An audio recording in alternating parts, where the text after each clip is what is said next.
Hi, Dr. Sri. We are live now. Please proceed. Yeah, hi, good afternoon to everyone. I'm Dr. S. Meswara. Now, I'm the circular economy expert in Malaysia, and we are more towards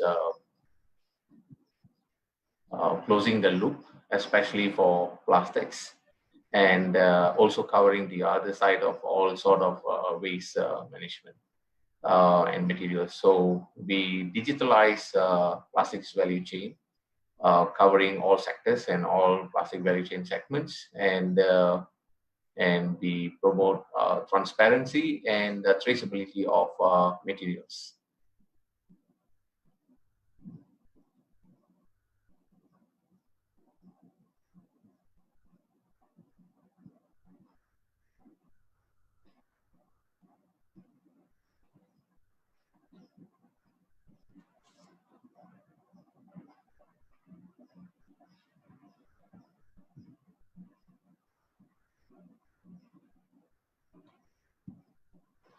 So basically, what ESECO has been doing, or we have been doing here, is we close the loop for the material value chain.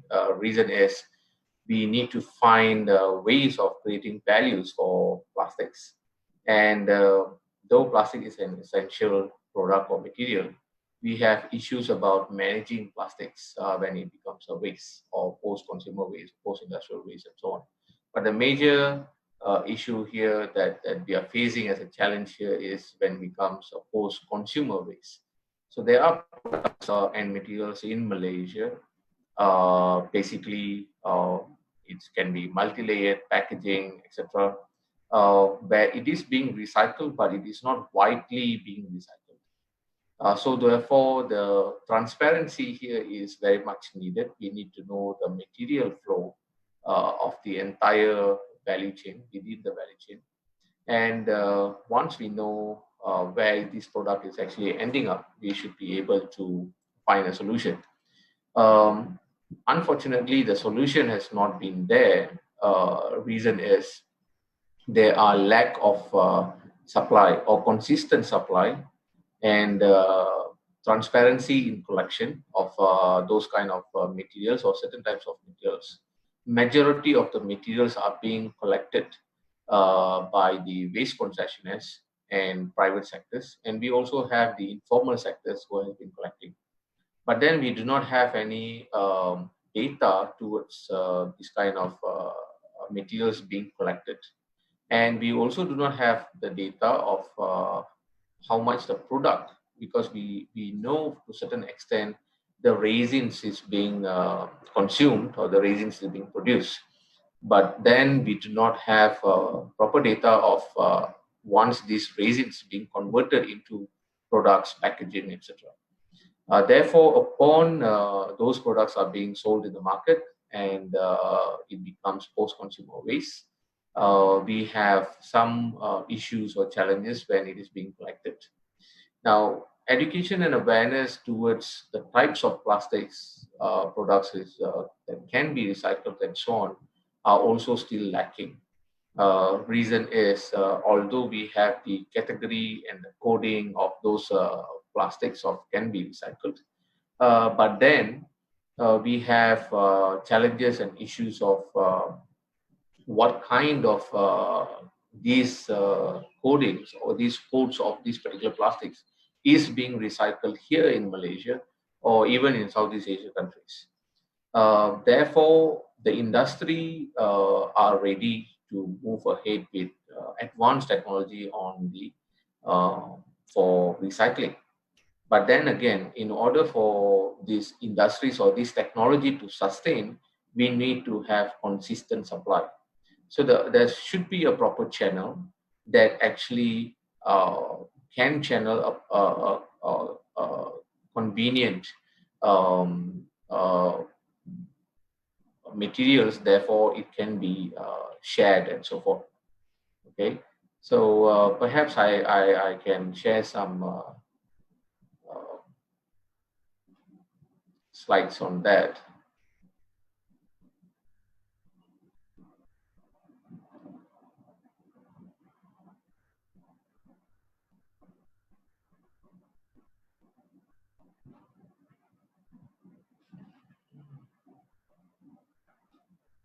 So while waiting on sharing on those slides, but I would like to stress upon here that those areas that we would like to cover upon here would be the circular economy part of those what we call this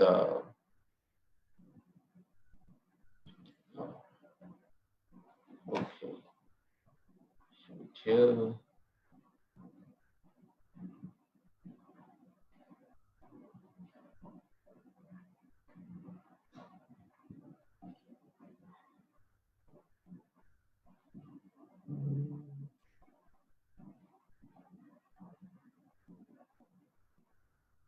Okay, can can you all see the slides?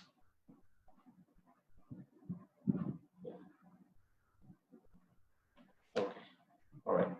So this is the way forward on the circular economy in Malaysia, and we have the current issues and threats on the CO2 as well. And this CO2, where Malaysia is ranked at the third on the ASEAN level and 44th in the per capita emissions. Waste management, of course, is a challenge here in Malaysia. We have food waste being the majority of the food waste, which is 44%, and plastics is about 13.2% over here. Okay, so the problem here is where the industry is majority or dominated by the informal sectors, and we have issues of unrecognized and lack of formal ecosystem to counter these issues. And we have to have innovative and reliable technologies to actually bridge or connecting the points, connecting the dots that is working on isolated manner. So the pain points are we have lack of infrastructure, poor collection method, and also the regulations.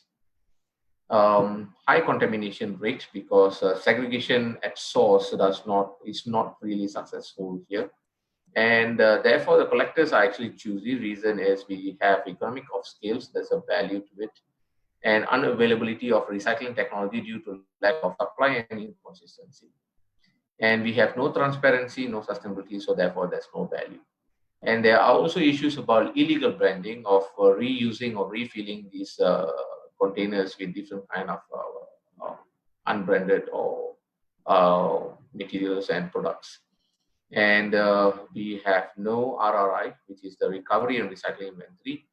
So therefore, we have leakages between the rates of post-consumer products and poor engagement and support.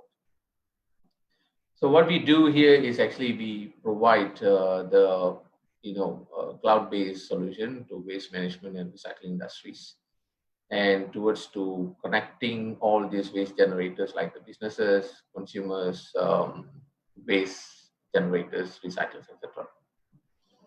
And we provide the throughout or ecosystem within that supply chain because we need to connect the dots.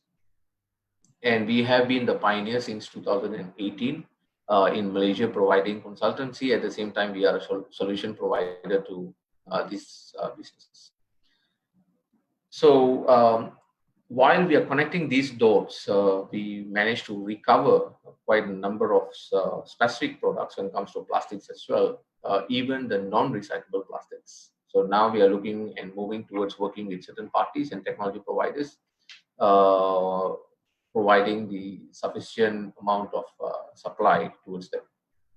Okay, we have a team of all sectors in finance, agriculture, and so on, who's working towards together with the team.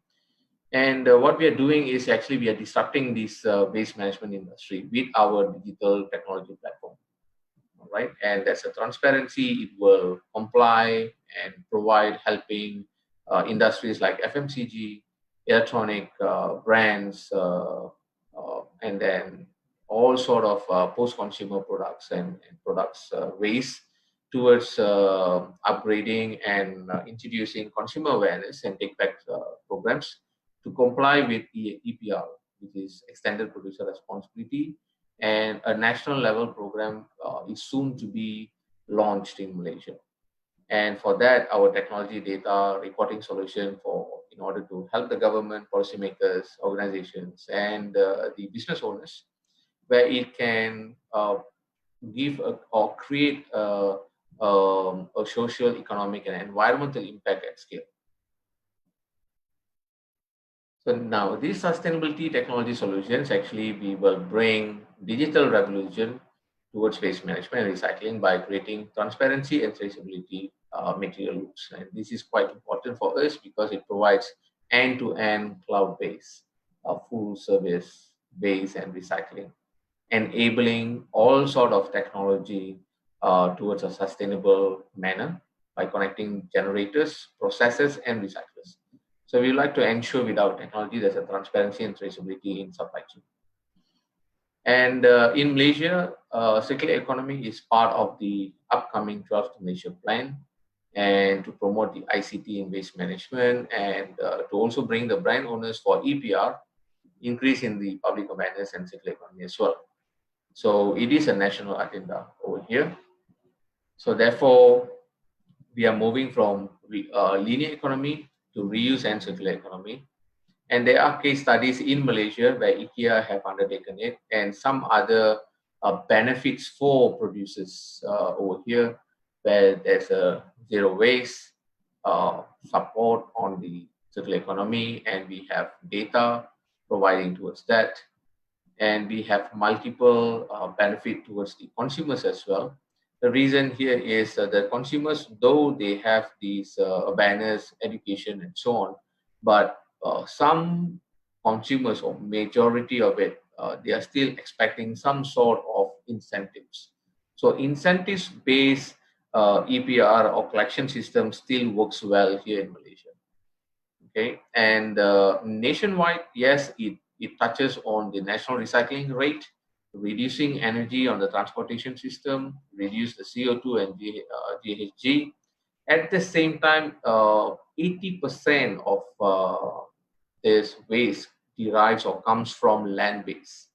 Only 20% that will may end up in the drainage river, and at the end of it, it's ending up in the ocean.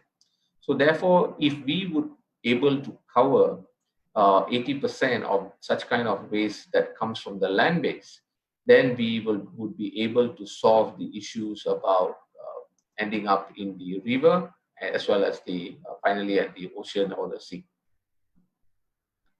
Okay, there are producers as well, and our products over here, solutions and our products. So we have a mobile app, a system which is IoT based, and that would be able to track and ease the collection method. Sustainability on the impact report as well, and that this is quite important for MNCs and also local brands producers, because sustainability report is quite crucial for producers and businesses nowadays.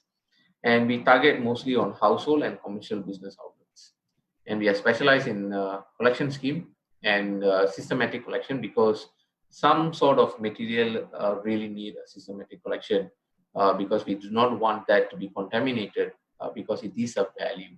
So we create the value with consistent quantity and quality. And part of our services is reverse vending machine as well, for PET bottles, aluminum cans, and beverage cartons. And we have done a pilot on this for about 3 to 6 months. It's quite successful. And now there are, after this MCO period, our RPM is getting more advantage, and getting more support from the local governments. So the EPR part is where we provide the EPR fulfillment to brand owners and the producers. The reason is now while this engagement with the brand owners are coming up, we really need to plan their targets on the EPR. They need to know where it's ending up, and we need to have transparency of documentation as well, in terms of wastage and in terms of items being collected and so on. And finally, we have to have that in real time. So that will give the confidence to the entire supply chain market. So these are the overall recommendation that is actually coming up for EPR scheme.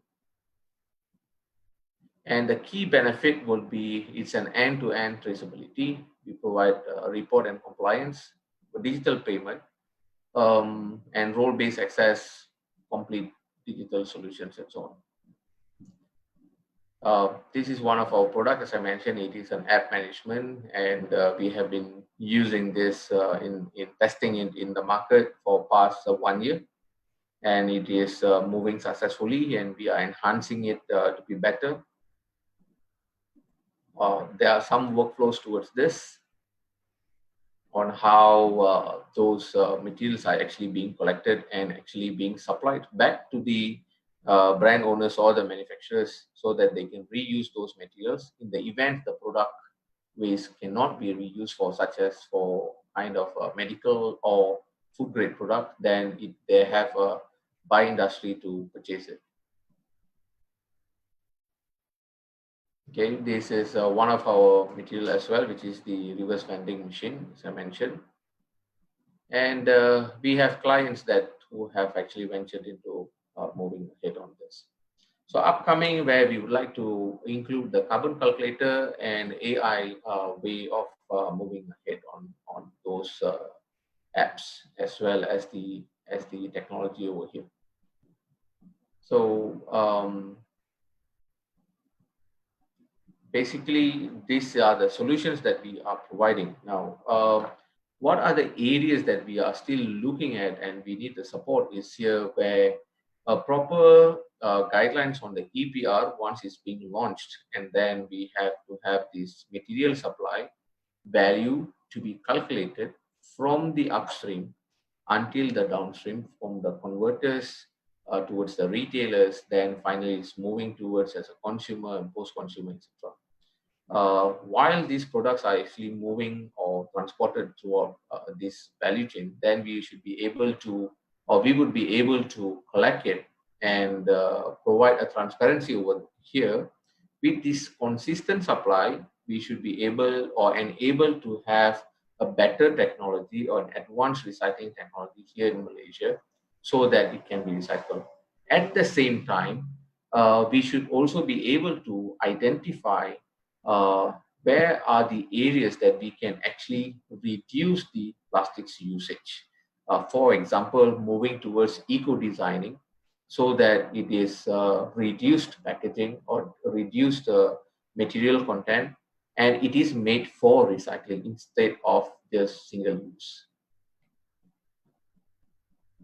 So the key activities or the final way of moving towards here is we promise our customers and also the brand owners where zero waste to landfill or zero plastics or any sort of waste towards polluting the environment.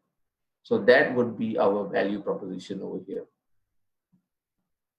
Okay, so now, these are the areas that we cover, and besides that, there are lots of other areas that we provide the ecosystem and so on as well. So, yeah. So this is where that we are moving towards this national roadmap on the circular economy plastics. At the same time on the material flows for the entire plastics. So the Southeast Asia countries are also doing the same towards finding out the material flow, especially the industry who's actively promoting recycling. But then again, the stumble block here is the way of or the method of collection, transparency and consistent supply of from the collection towards the recycling place or the recycling technology. So in between, these are the areas, it's a gray area where we need to address it and we need to overcome this issue. So therefore, the recycling process will move on smoothly. At the same time, while this collection is being collected and so forth, as I mentioned, again, I would like to stress upon whereby the manufacturers or the producers can also look upon eco-designing on reducing the number of single-use plastics and make it more recyclable so that the plastics does not end up as a material that is polluting the environment.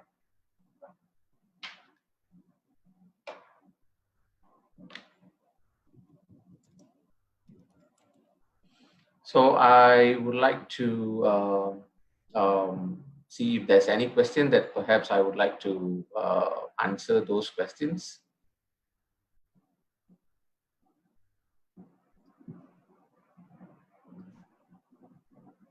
Thank you, Dr. Siva,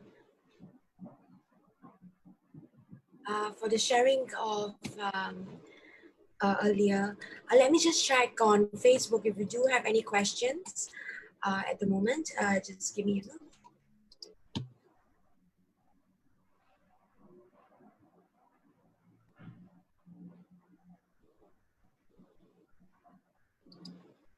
Um, Thank you, Dr. Siva.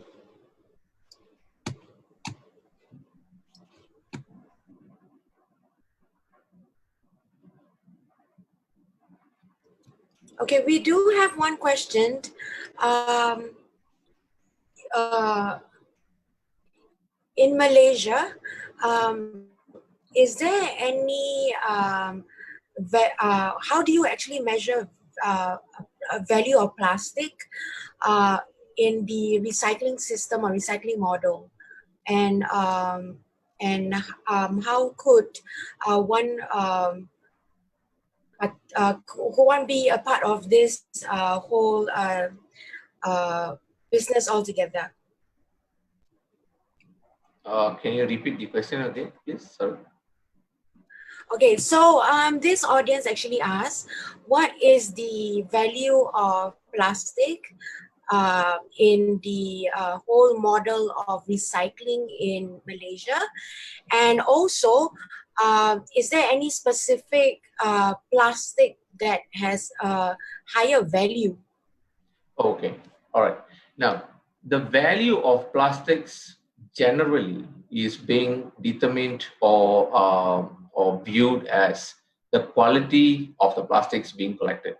So, if it is highly contaminated, of course, the value reduces because it needs more washing, or sometimes it cannot be reused or recycled at all. So, you still need to end up in the landfill or in the incineration process. So the value is actually determined by the quantity, at the same time, the quality of the collection. So it shouldn't be highly contaminated. Now, then again, the consistent supply of it, when there's a consistent supply, for an example, PET bottle, a mineral water or a drinking water PET bottle. Normally, this PET bottle is like about one ringgit to 1 ringgit 20 cents max per kg in Malaysia for when it's collected for recycling. Okay, but then the purchasing price of this PET bottle is only about 90 cents. Okay, but if it is clean, but when it is not clean, meaning it is being mixed up with your food waste and kind of thing, there's no value at all. They wouldn't collect it back, or they wouldn't even pay for it. They won't even bother to collect it back because it's highly contaminated. Okay, so the value, how can we really create a value for plastics wastage over here is, first thing is we need to practice segregation at source. We need to segregate those plastics products. Okay, and then when we dispose it, or the collectors comes and collects it, that is where the value, the quantity is there. And when they end up for further segregation, for a micro segregation of those products, and that can create another value. Okay, now for plastics, of course, rigid products, okay, like, such as PET, PP, and so on, it has a higher value because there's a weight in it. Okay, we have a weightage for uh, several kilograms and so on. But for films, for multi-layered packaging, or for lighter plastics packaging, etc., of course, the value is much more lower. It is also depends on the reusability of these plastic materials. Okay, so this reusability of plastic materials is also create a value in these materials as well.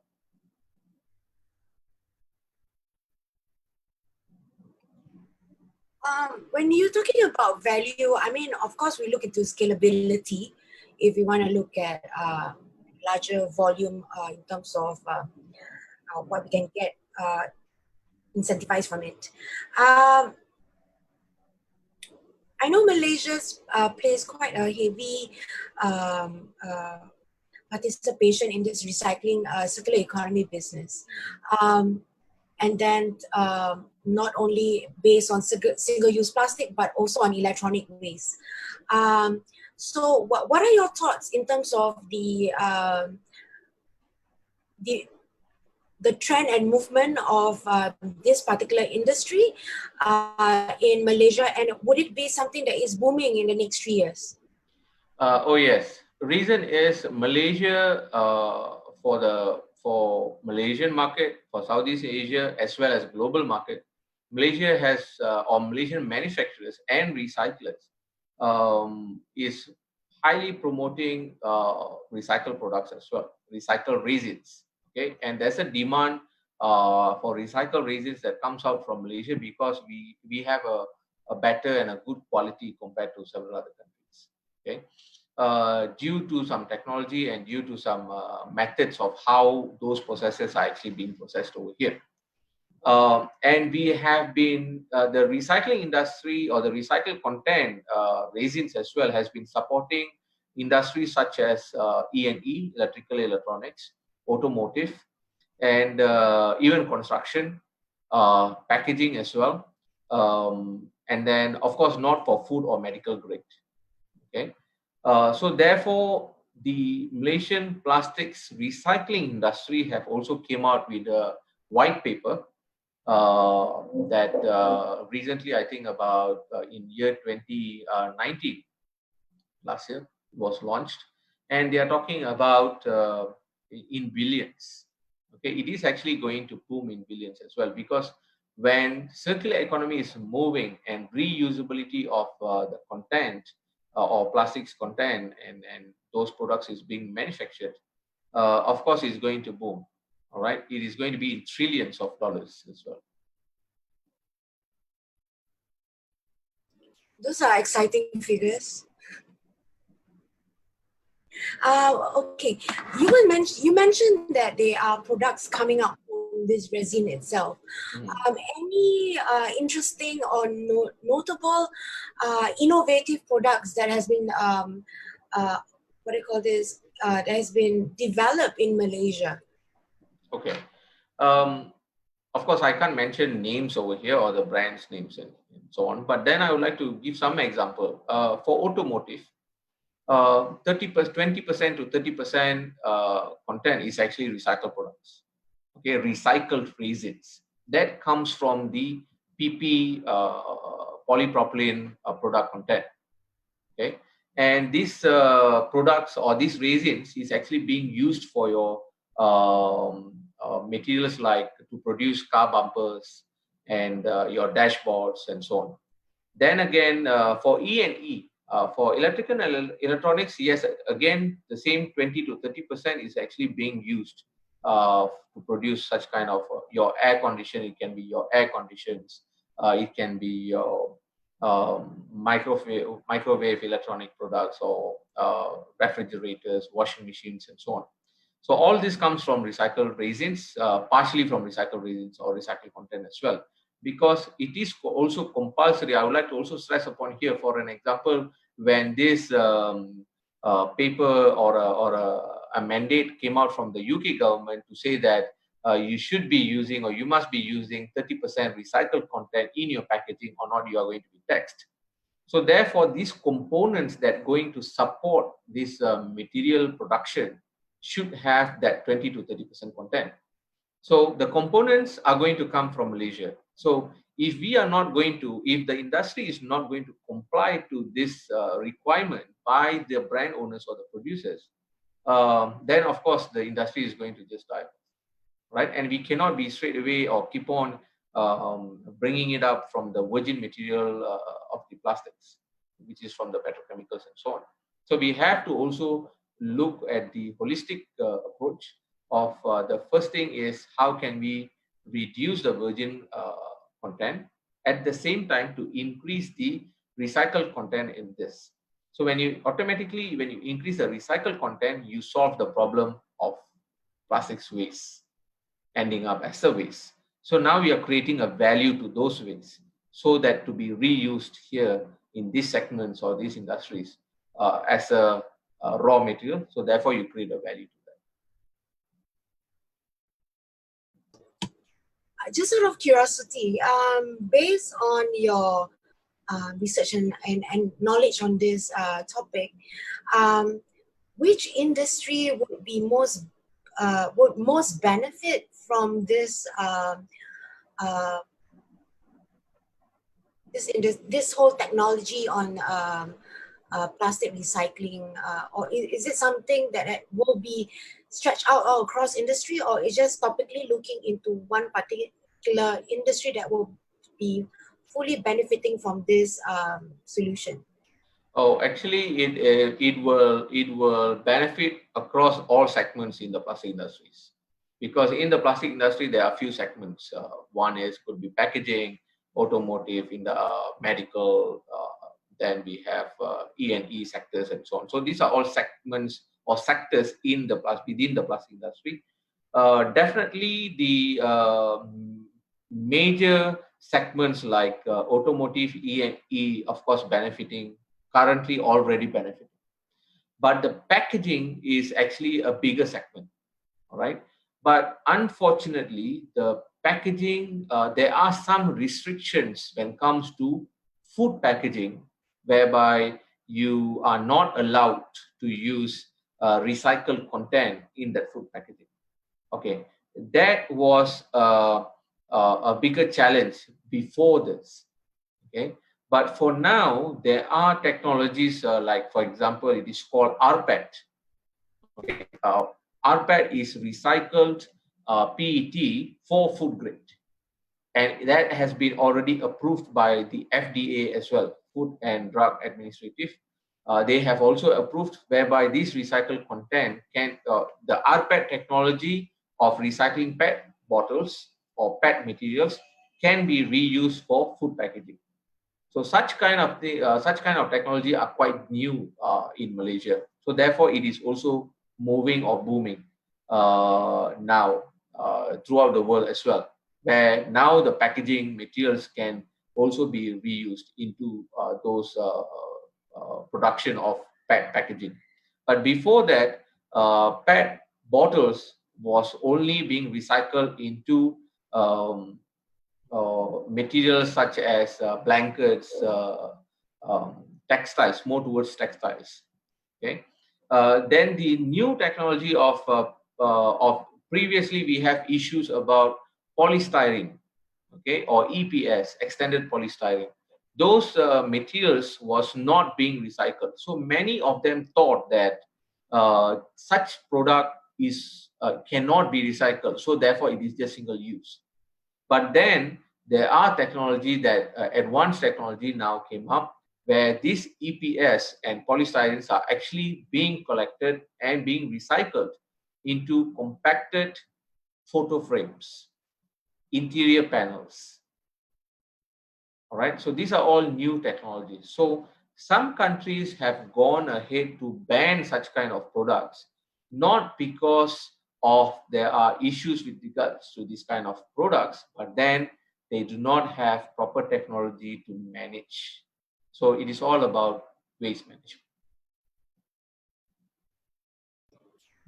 So what happened to those ways that they are not able to manage? Is there some kind of a plan where there's this cross country exportation of plastic elements that cannot be recycled within that particular country, but could be exported to another country that has that ability?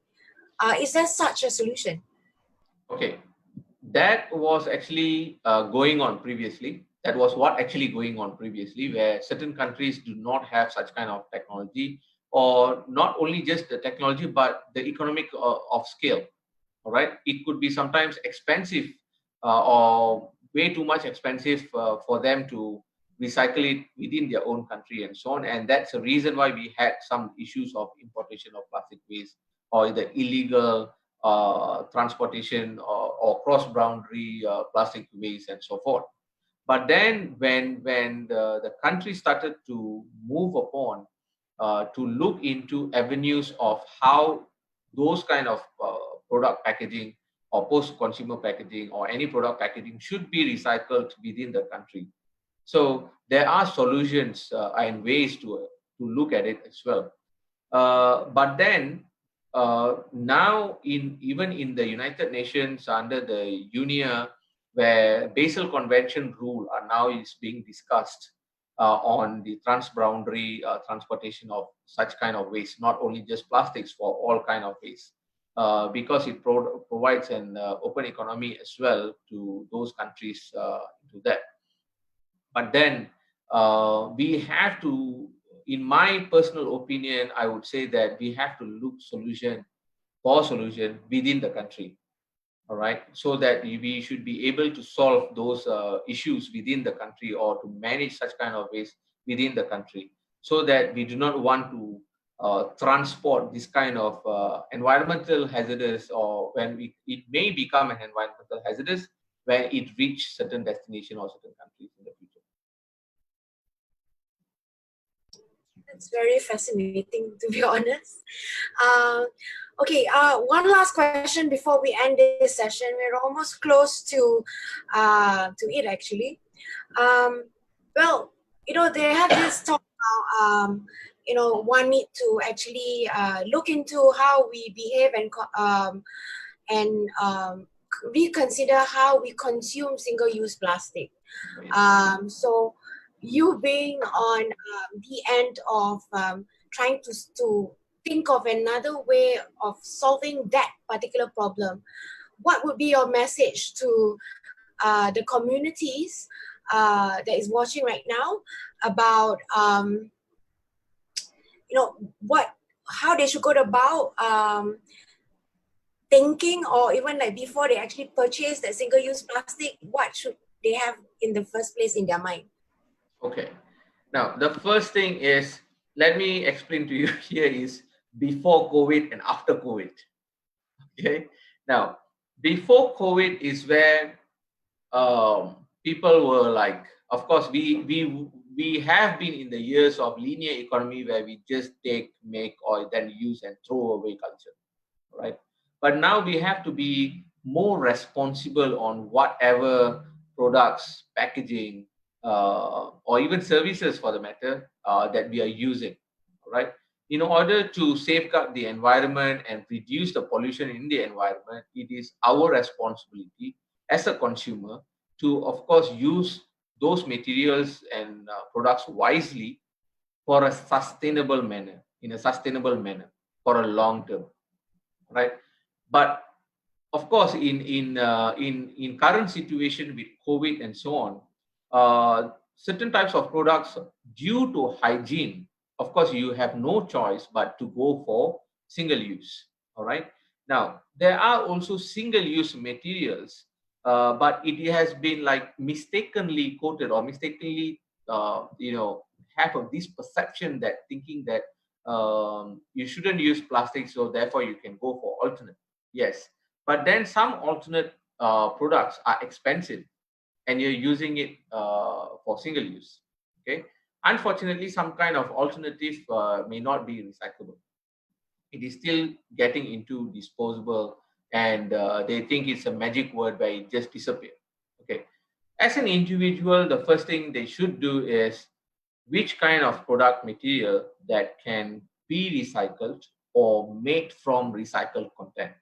Meaning here they are actually supporting recycled content, at the same time they're supporting the 3 Rs, meaning reduce or try to purchase reusable products where you can keep on reusing.